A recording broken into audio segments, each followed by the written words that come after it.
restrictive rules of engagement, which prevent them from having the initiative against the enemy.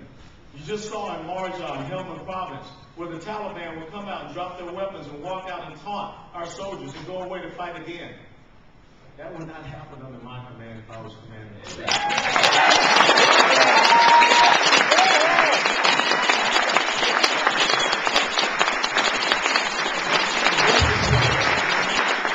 We need to develop the right type of strategic level rule of engagement, because our constitutional rights should not be afforded to illegal enemy combatants as stated in the Geneva Convention.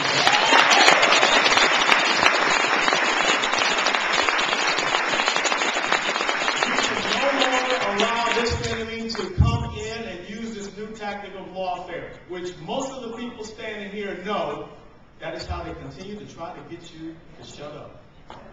We should be going after them, not allowing them to use our legal system, and I'll be damned any lawyer that will stand up and prosecute a United States citizen to take away their freedom of speech.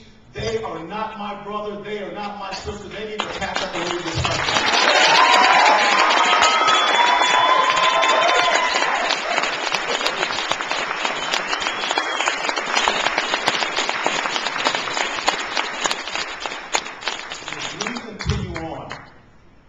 In this politically correct multiculturalism atmosphere that's on steroids, we are paralyzing ourselves from taking the right and proper action. We see what is happening in Sudan. We see what is happening in Austria. We know about geert builders in the Netherlands. We know what's happening in Denmark. Trend analysis is what we call it. There's nothing wrong with it. And for those of y'all here that are in the media, stop calling it profiling. It's about identifying the enemy and what they're doing and going after them. When I was a commander in Iraq, I knew that young men on dirt bikes were coming out of the groves to lay out IEDs and attack us. I was not going to chase women in burqas in the middle of the night in their houses. It's trend analysis. Stop being politically correct. Stop allowing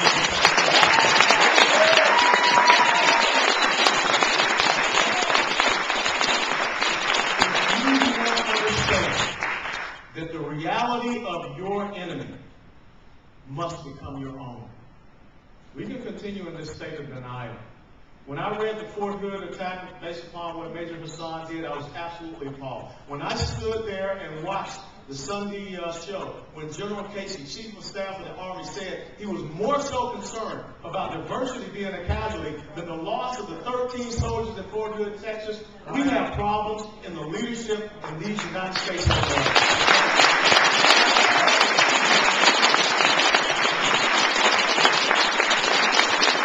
We must accept their reality. And the way ahead is so simple.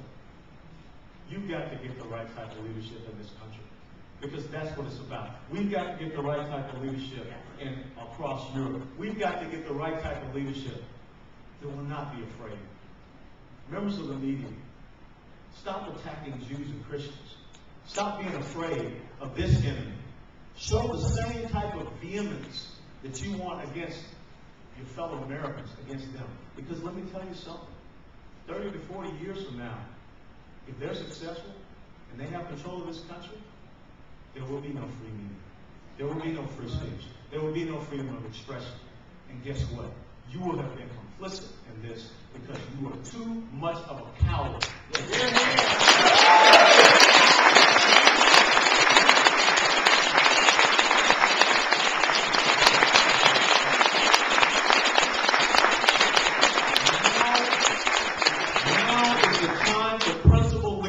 In the United States of America.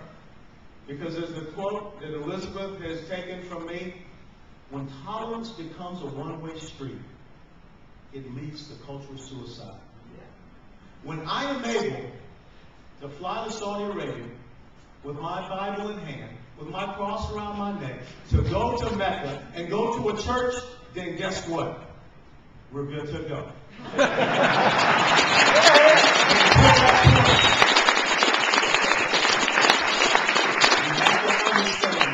The objectives and the goals that Islam has set forward.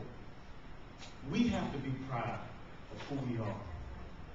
We cannot have leadership that will go stand before the Turkish General Assembly and say that America is not a Judeo-Christian nation. We cannot have a leadership that will stand in front of the University of Cairo, Egypt, and apologizes for the United States of America. That is not about what American pride is. We cannot have leadership that is asked, how do you define victory? And they cannot. Well, let me tell you, this is how I define victory. Just the same as Ronald Reagan did when he was asked about communism. We win, they lose.